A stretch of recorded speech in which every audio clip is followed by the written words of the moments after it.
खरा सोजपुर देखे हो कुकुरिया का देखा था अयोध्या नगरी वाह ओम बना सूर्यकुंड ओम बना प्रांगण देखा में आपका स्वागत करती हूँ। आप सब उपस्थित लोगों को मैं सूर्यकुंड की महिमा सुनाती हूँ।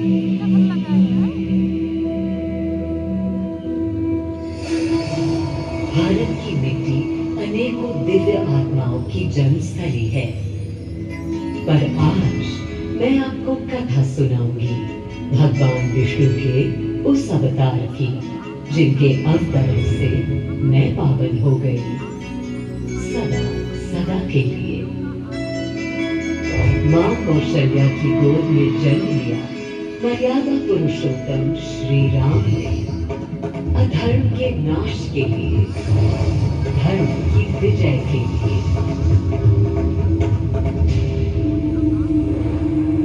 किंतु उन्हें अयोध्या त्याग 14 वर्ष के वनवास पर जाना पड़ा। वही पनिया बना था पुनः वो घड़ी आई कैसे सावधान है जब सीता माता के साथ उनका पुनः आगमन अयोध्या में हुआ। हर्ष था चहुओर और उल्लास था हर दिशा में। वो घड़ी बस आने को थी जिसकी प्रतीक्षा में मैं विद्वान थी, जाने कब से। प्रभु राम का राज्याभिषेक बस होने को था, हर कहीं उत्सव था, पर इस उल्लास पर दुविधा की कालिमा छा रही थी।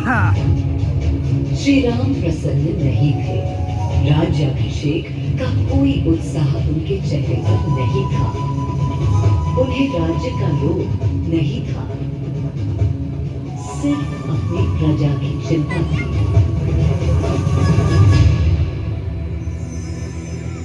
सबके मन में एक ही प्रश्न था, कौन हल कर सकेगा श्री राम की इस दुविधा को, मिटा सकेगा इस अंधकार को, किसके तेज से छट जाएगी ये क्रांति। अरे वही जिसके वंशज हैं श्री राम, जो स्वयं सशरीर धरती पर पधारेंगे श्री राम को राम राज्य समझाने।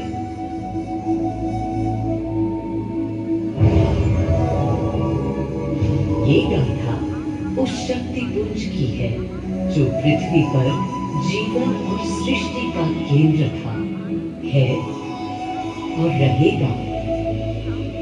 वो अखंड शक्ति स्रोत जो दिशा दिखाता है सतत अनवरत, जिसने श्री राम का मार्ग प्रशस्त किया, आदि नारायण सूर्यदेव। अयोध्या वासियों को भी प्रभु श्री राम की इस दुविधा का आभास होने लगा था। वही देख लिया देखा क्या? तुमने देखा क्या? कितने सकुचारे से श्री रघुवीर थे। पद की प्रसन्नता या डर विरक्त होने का ललक या उमंग कोई कुछ भी तो दिखी नहीं। मुकुट सामने रख कितने अधीर थे। वे तो थे अधीर, हाँ थोड़े गंभीर थे। सौम्य मुखमंडल पर निर्बलों की पीड़ा थी, दीन असहाय वंचितों का दर्द था। उनके लिए मुकुट अथवा राज सिंहासन वैभव का लोभ नहीं। अब कैसे सुखी दिखे जब तक सुखी सारे लोग नहीं। तब दिशा निर्देशन के लिए श्री राम ने स्वयं सूर्यदेव का स्मरण किया। श्री राम सूर्यदेव का आह्वान करने लगे। क्लांत मन से उन्होंने अपने पितामह को याद किया। मन असमंजस में था उनका, कर्तव्य की सही दिशा उन्हें सूझ नहीं रही थी। क्या उचित है प्रजा के लिए, उनके लिए, वंश के लिए, धर्म के लिए, शांति के लिए, इसी परामर्श के लिए अंतर्मन से उन्होंने सूर्यदेव को पुकारा।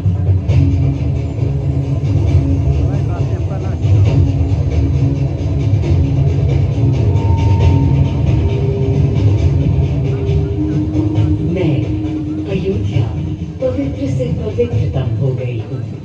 आज स्वयं श्री राम ध्यान रखें, मर्यादा पुरुषोत्तम आवाहन कर रहे हैं। उन सकारात्मक शक्तियों का संचार कर रहे हैं जो उन्हें, मुझे और मेरे यानी अयोध्या के हर निवासी को अनंत काल तक सही दिशा दिखाएगी। संभव है स्वयं सूर्यदेव सशरीर पधारे अयोध्या की धरा पर।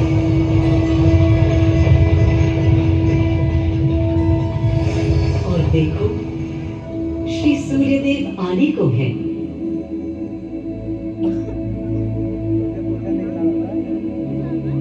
उनकी पहली किरण के स्पर्श से कलियां एक एक कर खिलने लगी।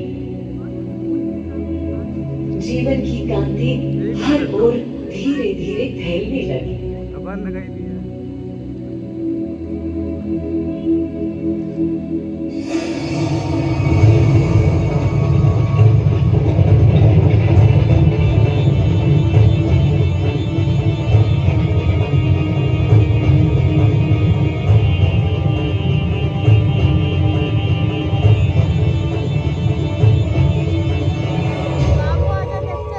कितना अनोखा दिन है।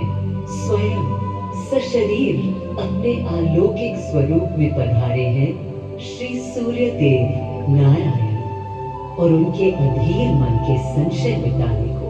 अधीर है या गंभीर है, मैं जानता हूँ क्या उनकी पीड़।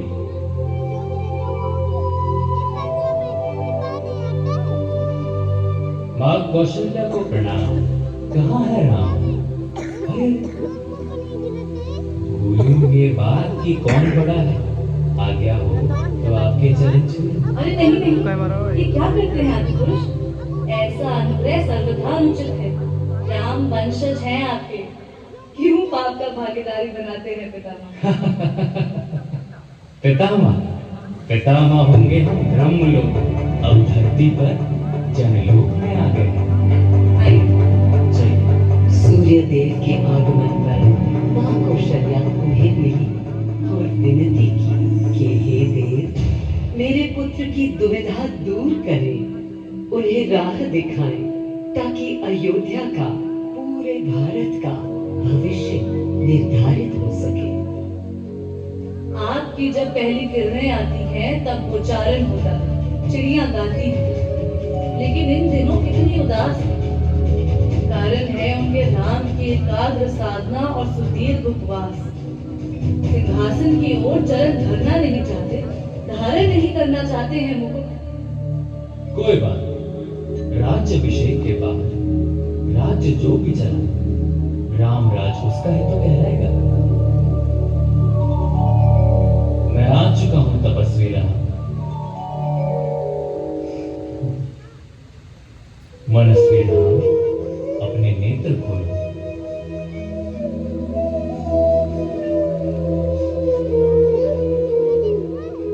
प्रणाम पितामह, प्रणाम। प्रणाम मेरे राम, प्रणाम। पितामह, राम राज्य क्या है? राम स्वयं पूछ रहे हैं कि राम राज क्या है। पुनः मेरा प्रश्न है। अभी तो आप कह रहे थे जो भी मैं कह चलाएगा। रहा था कि राम राज में राम के लिए भी विधान होंगे। आदिदेव, कुछ अनुमान तो मुझे है, लेकिन अब आप बताइए क्या विधान है?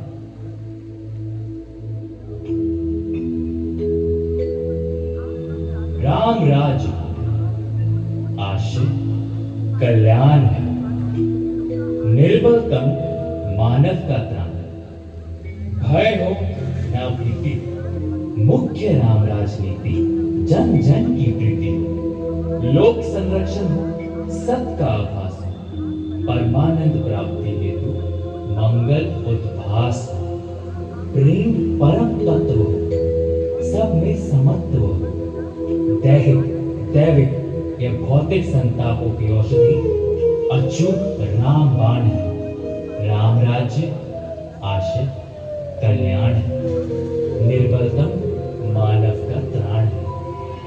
प्रमोदित अपंतम आस्था का घनत्व, वैभव विशाल, मेघ करे वर्षा और सदा ही सुकाल। दिशाएं सब जनपद ये स्वस्थ हो, उपद्रव ना हो और ना कोई आतंक हो,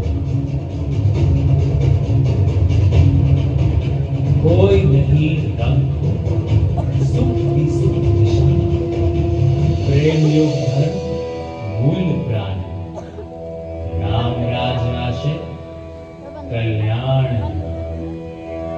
मां कौशल्या, अभी ये मुकुट मात्र सोने का है। मैं इस मुकुट को राम के साथ सदा उपस्थित होने का बना देता हूं।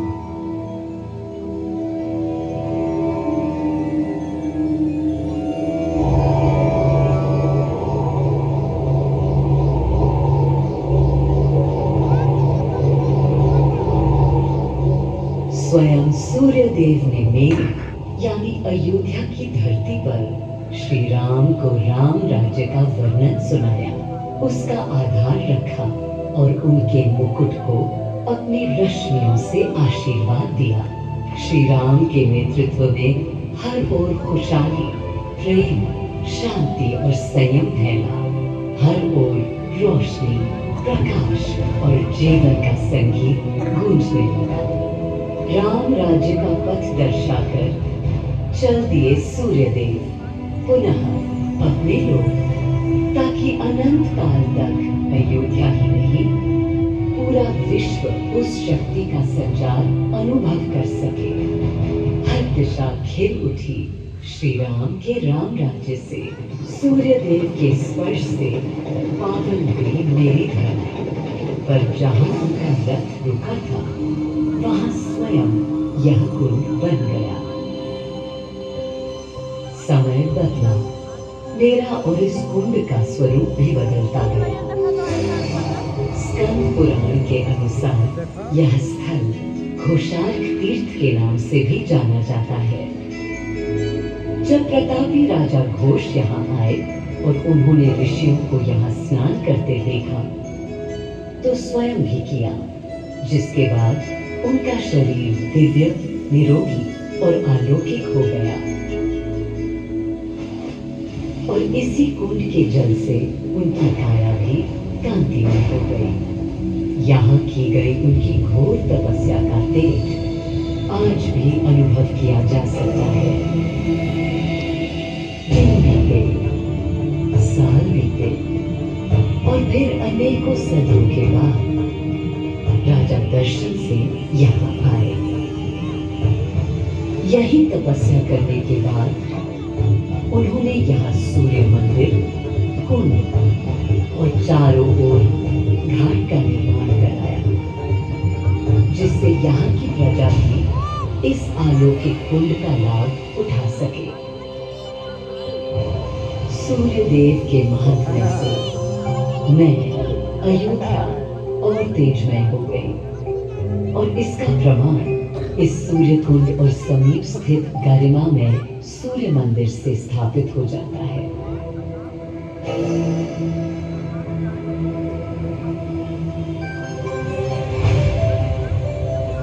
मैं अयोध्या इस हर्ष से पूरी नहीं समाती कि मेरी ही धरती पर राम राज्य की आधारशिला रखी गई।